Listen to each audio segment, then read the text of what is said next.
I was introduced to a program called Getting Ahead in a Just Getting By World, and we named the project Mama Project. It was mothers in Southern Arizona moving ahead.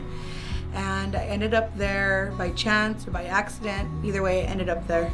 And what happened was I had a 19-year-old cousin who was going to high school and getting ready to have her first baby.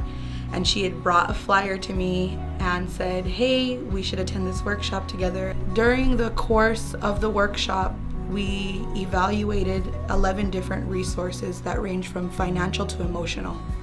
And you evaluated your community on those skills, and you also did a self-evaluation, which gave you perception on where you stood on each one of these resources.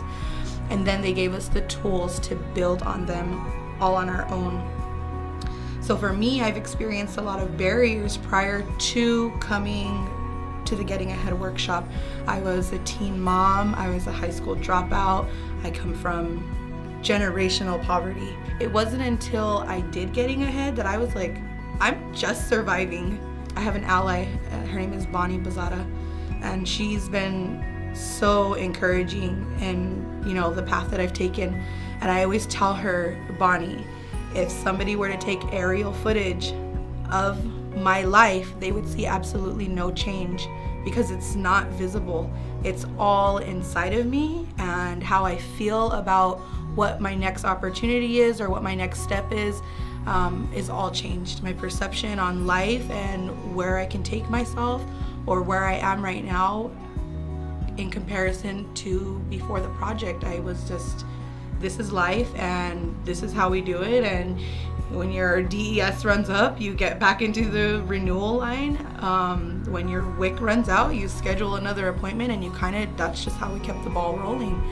And then I realized there was just no way to live, and people can make a difference and you can change. And I think that we're so scared of rejection that we don't take those opportunities. Instead, we just stick to what is comfortable. When I found out that I could go to a culinary arts program and not pay anything, because I'm still trying to figure out how to pay my bills, I can't pay for school, I jumped right on it. And I went and I graduated November 17th from the culinary arts program. After graduation, I had set a 5-year goal for myself to open up a soup kitchen. And a lot of things are happening right now. I don't think it'll be in 5 years. I think it'll be much sooner. And I'm really using one of my resources on the 11 resources was social capital. And because I had always spent my time around the same people, we all shared the same resources, which were just survival resources. I started to expand my social capital and reach out to people and really establish connections with even my allies and say, okay, I know you want to be my friend, but I want to be your friend too. And I want to share my resources with you if you want to share your resources with me.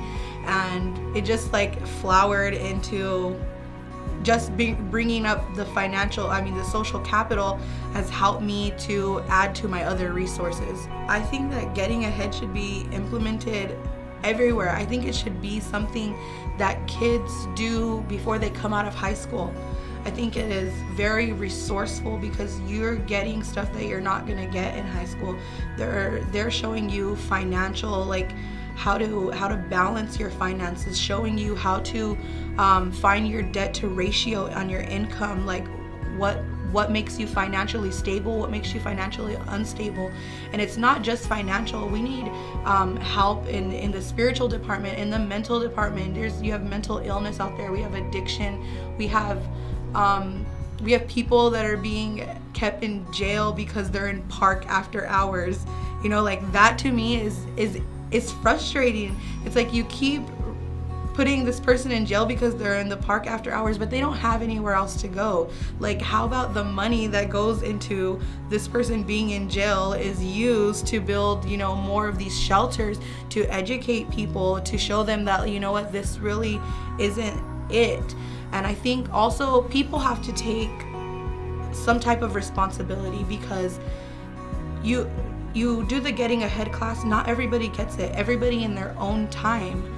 And I have to respect that as well, that I can sit here and talk to 5 people and maybe one is gonna get it and maybe nobody will get it. I don't necessarily feel like DES makes me do anything to receive their benefits.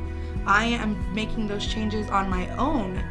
And so when my food stamps decreases a little bit, I do a happy dance. Other people are like, no, how am I gonna find a way to not show this money to DES so that they don't cut my stamp so that I can have a little bit more? I'm working towards something different. But I just feel like people in poverty feel like ostracized. They're like a community of their own, and we really have to build on that top 1% and get those people shaking hands with people that are in poverty. What really bothers me is that people that have never lived in poverty or just gathered data from people that are in poverty are the ones who get to make the rules. And that's not fair. So you talk to a handful of people and you decide what poverty is like for them, and then you take it into your own hands and decide that, okay, this would be poverty is like for me, and this is what I think should be done. Like, no, that's not how it works.